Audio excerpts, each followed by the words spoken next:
One other story that's coming to us at this moment right now, and I want to bring to you, you may have followed what's been going on at Columbia University. You may not have followed this story, but there is a student there, a graduate student that has, his name is Mohammed Khalil, and he's from Palestine, and he's been agitating and been sort of a leader in this movement to be very pro-Gaza, and it's a movement that, has swept college campuses all across the country, predominantly at some of these very big Ivy League schools, and it's been very hard on a lot of the Jewish students there because they have effectively been victimized by these massive protests, and they don't feel safe, and it's become a big, big problem.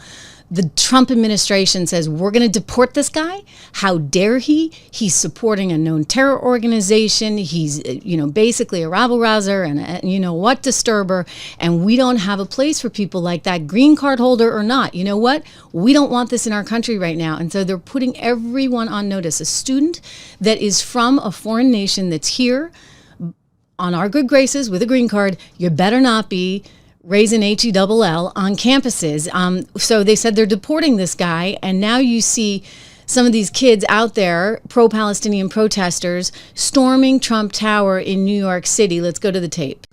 There's more breaking news, this time in New York. The NYPD has filled its third bus full of protesters who are participating in a massive sit-in at Trump Tower. All this over the arrest of Palestinian activist and green card holder Mahmoud Khalil. NBC's Yasmin Vasugian is there on the ground for us. What are you seeing, Yasmin?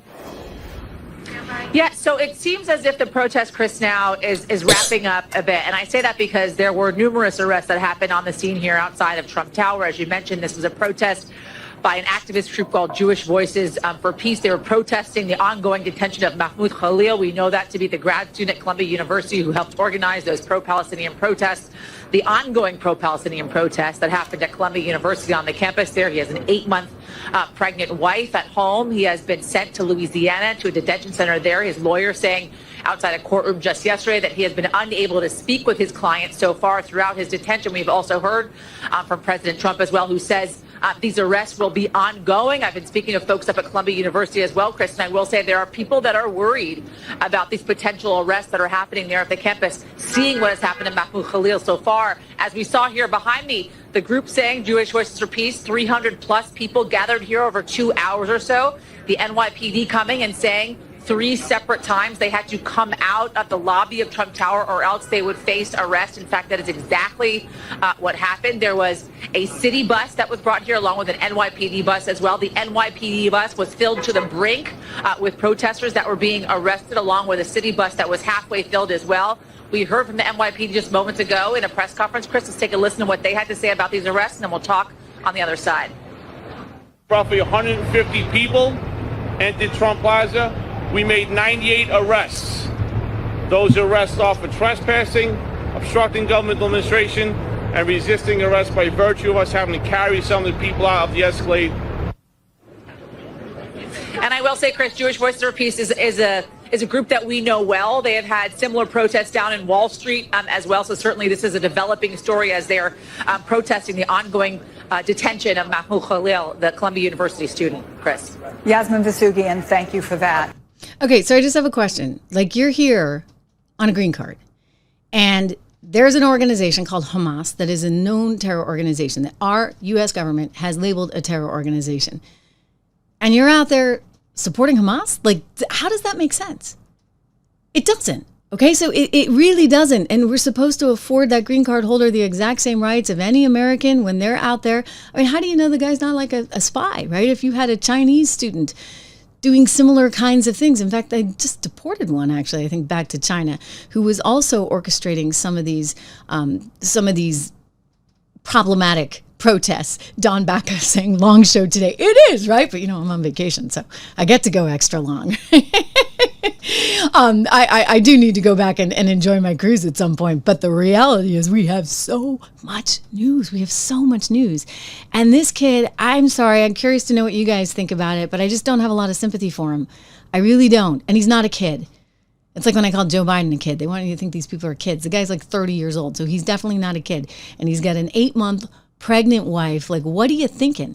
Why would you do this? Why would you continue? Okay, for your homeland, for your homeland, for your homeland. Well, I'm sorry, but you know what? Your homeland is run by a group that the U.S. has designated as a known terror organization. And now you get a problem at Columbia University, let's face it, where Columbia is like kind of up a creek without a paddle because they're out $400 million.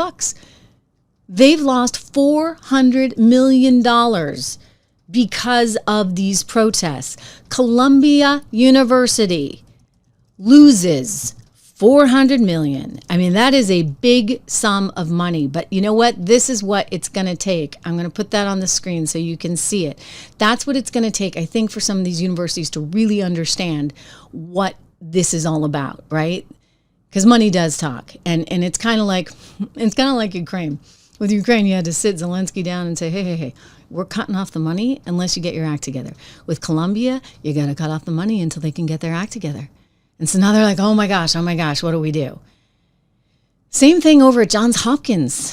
So Johns Hopkins lost $800 million. And by the way, we want the scientific research, right?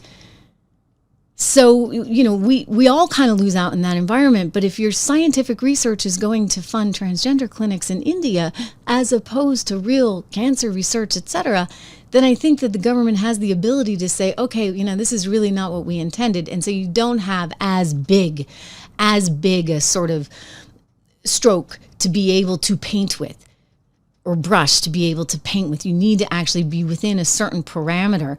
And it should be kind of basic that you're guaranteeing the lives of all your students on campus, and you shouldn't be left with kids who feel like they can't go to school. And that's exactly what happened last year. Last spring, Columbia University had to shut down classes. They had to go online because Jewish students were no longer safe. They couldn't have their graduation last year because Jewish students didn't feel safe. There was an incident reported at Barnard College just the other day, affiliated with the university, part of Columbia University, where there was a threat, a bomb threat there at the school. I mean, this is bad stuff. And I look at it, and I went to Columbia. I was a history student at Columbia, studied a lot of history and economics, and took a lot of international relation classes as well. And what I've learned is that the janitors are now having to scrub off the swastikas in the bathrooms at the international relations school. I'm like, this is not the Columbia I knew. Granted, it was a long time ago, but come on, we've got to do better. And the president has to be able to stick up for these kids that are just getting their opportunities taken away from them, thanks to a very loud minority and foreigners that have green cards that want to create lots of problems. So that's where I stand on it. I think you guys are in agreement. Yeah, you know, the Cahill overstate is welcome. Time to go home. Well, the White House is making that very, very clear. They want him to go home. They are planning to deport him like today. I mean, they're moving forward with it. You know, it's, what is the expression? You know, do and then ask questions later. That's what's going down. Again, just a reminder, everybody, please check out 76 Research. My company, use 76 Research's code word dollar. Check that out. Make sure you subscribe to the show.